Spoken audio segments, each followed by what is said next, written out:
Hola, ¿Cómo Débora. va? Bienvenida y feliz año. Igualmente para vos, un placer reencontrarnos con vos, por supuesto, con todo el equipo y con el público, porque bueno, han sido unos días para todos nosotros muy buenos, porque hemos tenido la oportunidad de descansar, de reencontrarnos con la familia, con los afectos, de tener tiempo, y bueno, y la idea del reencuentro siempre es muy agradable. La verdad que yo extrañaba un poquito ya. Sí, pero somos dos. Y además porque particularmente la Argentina tuvo mucha intensidad en el transcurso del mes de enero, el mundo tuvo mucha intensidad, y porque además febrero arranca con la renuncia de Marco Lavagna, yo creo, a mí me cuentan, esto es un adelanto, no hay plafón para la continuidad no solo de Mariano Cunio Libarona, sino tampoco de Sebastián Amerio. El gobierno está ultimando detalles de lo que es la avanzada final más explícita, más evidente de Karina Milei en el control de la gestión, no ya solo de la política, sino de la gestión, tomando cartas en el asunto en materia de justicia, en sentido pleno. Claro. El tema Cunio, Libarola y Amerio, digamos, si no hay plafón para ninguno de los dos, es una manera de, por lo menos saldar en lo que es la superficie, la interna entre Santiago Caputo y Karina Milei, ¿no? No va a haber doble comando y el control lo va a tener Karina Milei, lo cual significa una reestructuración que yo creo que es la más importante desde la elección del 26 de octubre, por el significado, por las implicancias, por lo que el gobierno puede ir a buscar en la justicia con un nivel de vacancias como nunca antes tuvo en la historia contemporánea, casi 40% del total de los juzgados. Creo, insisto, que es la decisión más relevante si es que se confirma este mes, febrero. Sí, de todos modos, siempre todas estas decisiones de nombramientos en la justicia tienen como protagonista al Congreso, particularmente al Senado, de modo que siempre es una manera de establecer consensos, ¿no? Más allá de que para cualquier gobierno siempre es muy tentador, ¿no? Tener allí, un plafón favorable, ¿no? En el ámbito de la justicia. Ahora, lo de Lavagna es interesante. En un rato sé que va a dar otra entrevista. Hoy ya dio una radial, ahora tiene otra prevista, el ministro de Economía Caputo. El vocero, ¿no? Sí. Por estas horas. La verdad que la salida de Lavagna está inmersa en esta especulación que había respecto del cambio metodológico en las mediciones del INDEC. A mí lo que me dicen es que esos cambios no se van a realizar, que la medición va a ser hecha para poder tener un marco comparativo, digamos, similar, para que haya una metodología igual y pueda hacerse la comparativa con las mediciones previas, tal como la conocimos hasta ahora. Y bueno, la verdad que lo de Lavagna es interesante porque nos remite también un poco a la historia, ¿no? De lo que es el INDEC en la Argentina y lo que pasó durante el kirchnerismo. Sí, a ver, definitivamente Lavagna está desde el 2019. Hasta acá no había sido objeto de cuestionamientos. No. Su estadística, pese a que algunos le intentaban menospreciar, fue validada por el contexto de los especialistas. Se hablaba siempre de por qué en la Argentina había que actualizar la canasta con la cual se mide la inflación. Es una actualización que había previsto el gobierno de Mauricio Macri. Se hizo durante su gestión, 2017.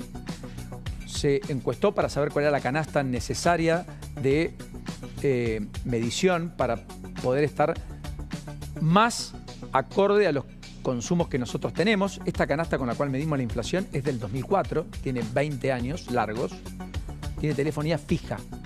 Yo no sé cuántos tienen teléfono fijo de todos los que estamos acá.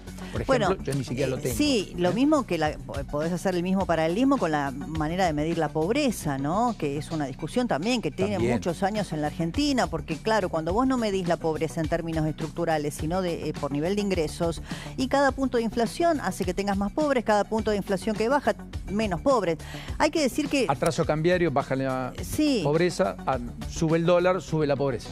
De todos modos, es cierto que la gestión de Lavagna no había tenido objeciones. Es cierto también que Lavagna había sido víctima, y a mí me gustaría esto recordarlo, de Guillermo Moreno, cuando desde la consultora de Lavagna Ecolatina, corregime vos, Carlos, si me falla la memoria, publicaban datos de inflación que no le gustaban al kirchnerismo. Sí, es así, por supuesto. Y Guillermo Moreno castigó duramente a la consultora que en ese momento comandaba Lavagna. Y también muy duramente, y me gustaría aprovechar para recordar, el trabajo que hizo Jorge Todesca con Graciela Bebacqua. Sí, No hay que olvidar que durante mucho tiempo del kirchnerismo, prácticamente el INDEC no daba el número exacto y lo daban las consultoras. Hay que recordar el índice que daban las consultoras durante gran parte de la última parte, digamos, del kirchnerismo. Y la información que nosotros tenemos aquí es que, después vamos a dar lo que dijo Marco Labaña, pero que hay por ahora un reemplazo, que es el número 2, que es Pedro Lines, que es el número 2 de Labaña. Que ahí estamos viéndolo en pantalla, efectivamente. Pero yo tengo que no está confirmado que sea él.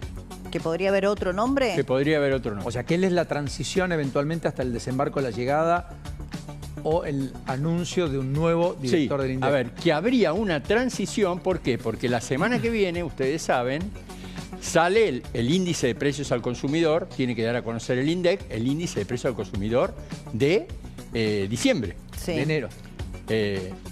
Perdón, en febrero, de enero. Perdón, sí. de enero. Ya Sí, se sí, dio el por de eso digo, diciembre, está que bien, dio 2,8, tiene que salir el de enero. Ahora, la gran pregunta en todas las consultoras es si va a salir el índice, que ya está calculado, como dijeron ustedes, con la nueva base, 2017-2018, que ya es vieja, Correcto. En función de esto de que estamos viviendo ahora, esa base ya es vieja, o va a seguir la 2004.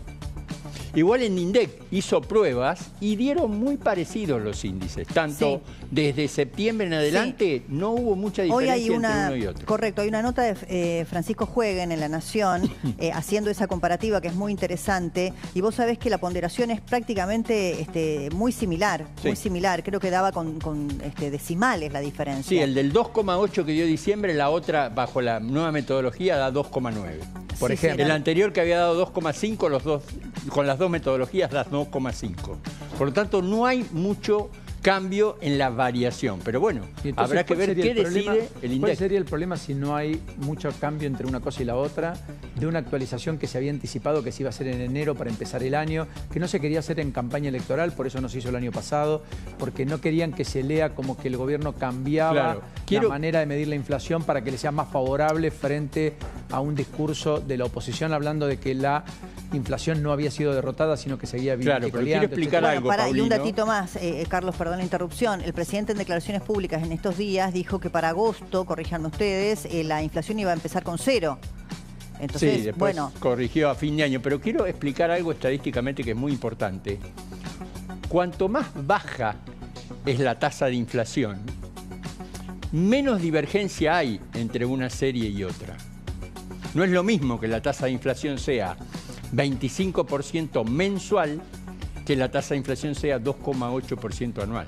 Estadísticamente y estocásticamente hay que explicarlo, pero las variaciones son muy pequeñas. Cuando la inflación da, como dio fin de 2023 y 2024, 110 o 200, obviamente ahí se notan más las diferencias. Ok. Bueno, veremos entonces, primero qué dice Caputo, que está haciendo declaraciones, entiendo, en los próximos minutos. Y paralelamente, si como dice Carlos, la información que trae él, Pedro Lines es el reemplazante o el sucesor de Labaña en la transición y puede aparecer otro nombre, o si efectivamente va a ser quien definitivamente quede a cargo del INDEC. Paulino, gracias. Un placer reencontrarnos. Y nos vemos a la tarde, 17:50. Arrancamos la mesa de periodistas aquí en La Nación Más, así que nos reencontramos en un rato. Será un enorme placer. Me voy a buscar información. ¿Cómo no? Gracias. Bueno, bienvenidos a todos. Un placer realmente estar nuevamente con ustedes. La verdad que teníamos muchas ganas de volver, de reencontrarnos, de compartir la